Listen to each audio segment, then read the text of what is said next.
Halo, Assalamualaikum warahmatullahi wabarakatuh. Apa kabar anak-anakku?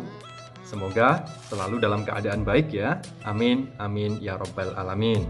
Nah, pada pertemuan sebelumnya kita telah membahas mengenai menceritakan kembali isi teks cerita fantasi. Maka untuk kali ini kita akan membahas menelaah unsur dan bahasa cerita fantasi yang terdapat pada KD 3.4, menelaah struktur dan kebahasaan cerita fantasi yang dibaca dan didengar. Nah, supaya lebih jelas, Fit akan mencoba menjelaskan berikut ini. Menelaah struktur dan bahasa cerita fantasi. Nah, struktur teks cerita fantasi terbagi menjadi 3. Bagian pertama adalah orientasi, yaitu bagian awal yang berisi pengenalan tokoh dan latar cerita. Yang kedua adalah bagian komplikasi, yaitu bagian yang berisi permasalahan mulai dari munculnya masalah sampai menuju puncaknya masalah atau disebut dengan klimaks. Yang terakhir adalah resolusi. Nah, pada bagian ini adalah bagian yang berisi pemecahan masalah dalam cerita.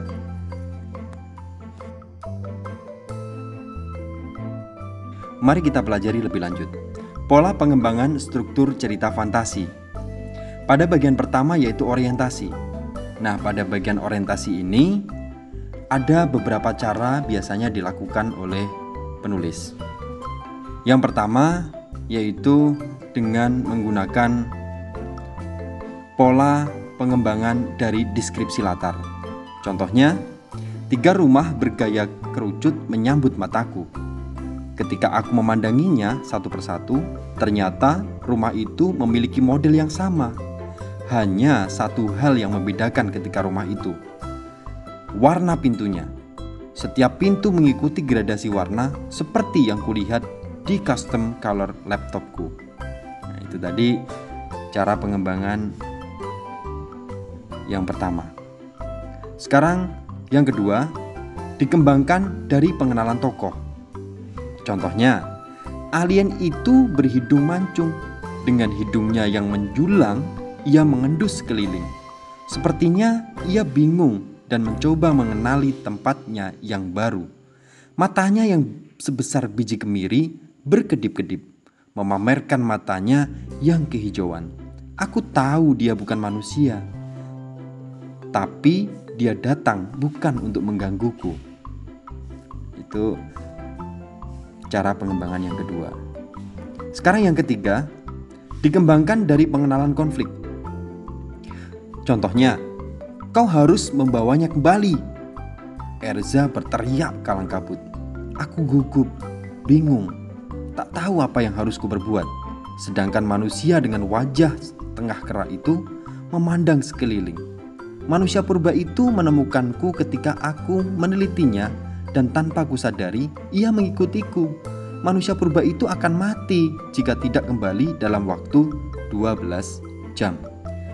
Nah, paragraf itu menandakan terjadinya sebuah konflik yang mana manusia purba harus kembali, kalau tidak dia akan mati. Dan itulah tadi 3 cara pola pengembangan pada bagian orientasi. Nah, sekarang pola pengembangan struktur cerita fantasi pada bagian komplikasi.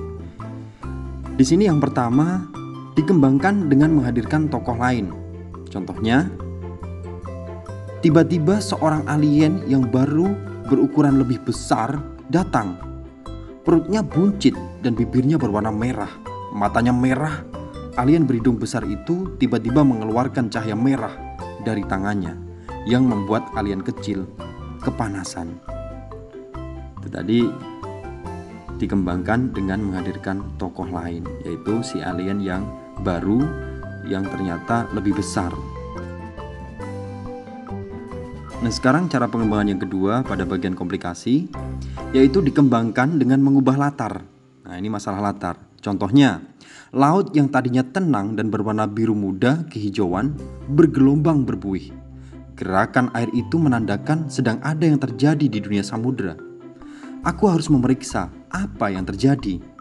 Aku tak ingin melihat warga bumi terluka karena pertempuran samudera. Sekarang yang ketiga, dikembangkan dengan melompat pada zaman berbeda, yaitu masa lampau atau masa depan.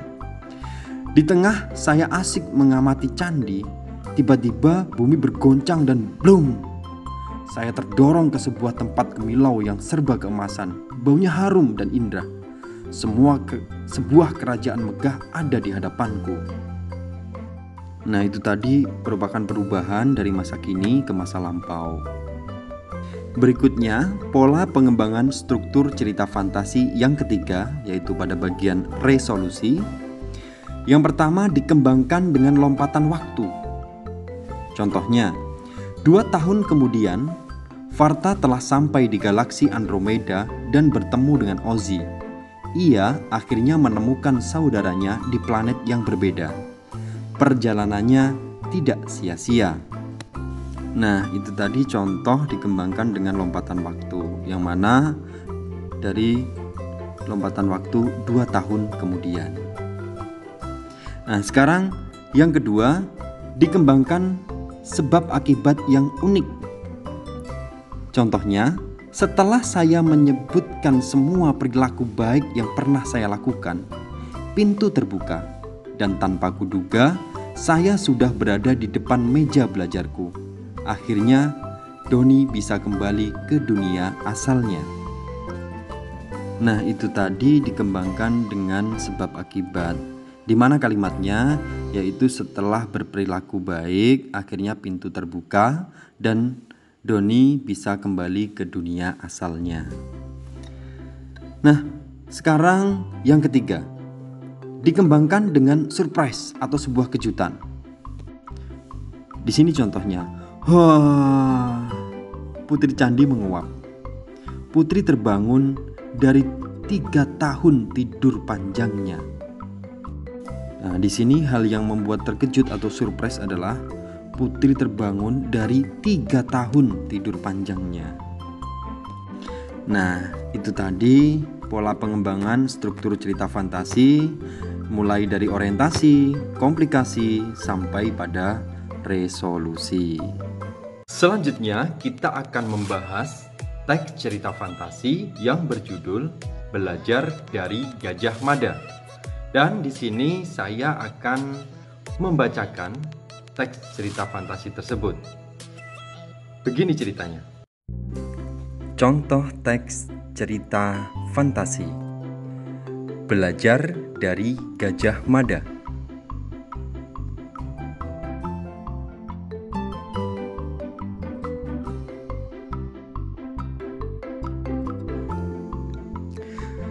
Minggu pagi yang cerah, Ardi, Handi, dan Dani berada di Candi Trowulan.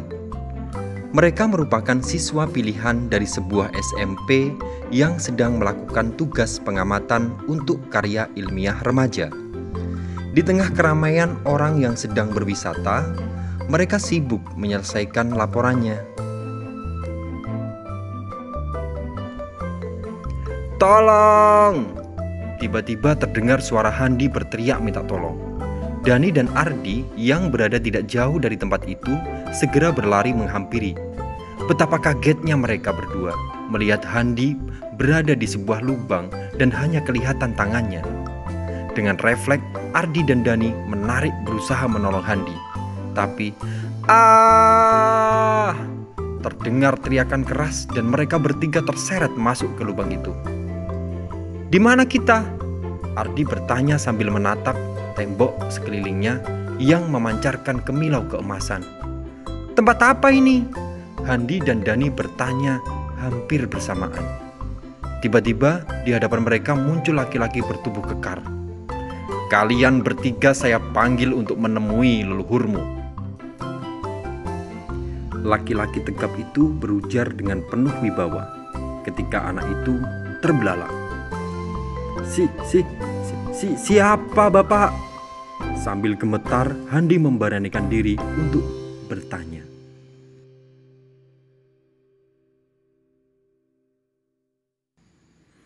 "Aku yang berjanji tak akan makan buah palapa sebelum Nusantara bersatu," jawab laki-laki itu dengan mata tajam menatap ke arah 3 anak yang masih ketakutan itu.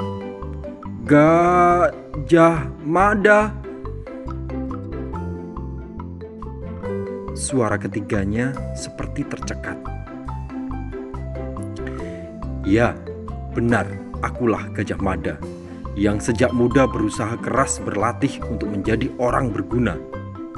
Suara laki-laki itu dengan sangat berwibawa. Apa yang sudah kamu lakukan untuk menyiapkan dirimu agar menjadi orang berguna? Mata laki-laki itu lekat menatap Handi. Kemudian dia beralih memegang bahu Ardi dan Dani. Saya berusaha menjadi juara kelas dengan belajar tiap hari, Ardi menjawab dengan terbata-bata.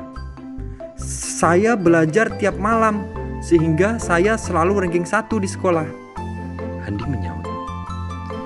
Saya les semua mata pelajaran sehingga selalu mendapatkan prestasi matematika tertinggi di kelasku, Dani menimpali jawaban teman-temannya.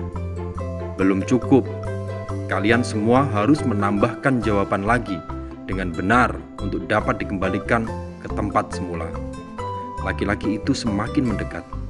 Ketiga anak itu berpikir keras untuk mengungkapkan hal terbaik yang telah diperbuat selama ini. Setelah 1 jam berpikir keras, Handi membuka pembicaraan. Saya selalu berusaha untuk tidak terlambat datang ke sekolah dan menyelesaikan tugas tepat waktu. Handi mulai mengajukan ide. Saya berusaha bekerja keras dan tidak mencontek waktu ujian. Kata-kata Ardi meluncur deras.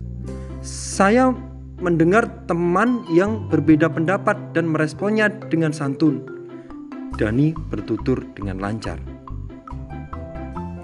Selesai Dani menyelesaikan kalimatnya, terdengar dentuman keras. Boom! Seakan ada yang mengangkat mereka bertiga tiba-tiba sudah kembali berada di area Candi Trowulan, tempat mereka melakukan pengamatan. Ketiganya mengusap mata, seakan tidak percaya mereka saling berangkulan. Benar kata Gajah Mada tadi, Handi berucap lirih. Iya, kita tidak cukup hanya dengan pintar, Ardi berkata hampir tak terdengar. Ya, kita harus memiliki perilaku yang baik, Dani berteriak lantang sambil menyeret kedua temannya menuju area candi yang harus diamati. Mereka bertiga bertekad menyelesaikan tugasnya tepat waktu. Seperti biasanya, mereka bekerja keras untuk menghasilkan sebuah karya.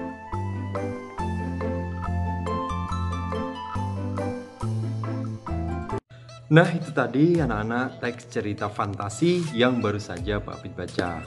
Setelah ini, tugas kalian adalah menelaah bagaimana struktur dan bahasa dari teks cerita fantasi tersebut.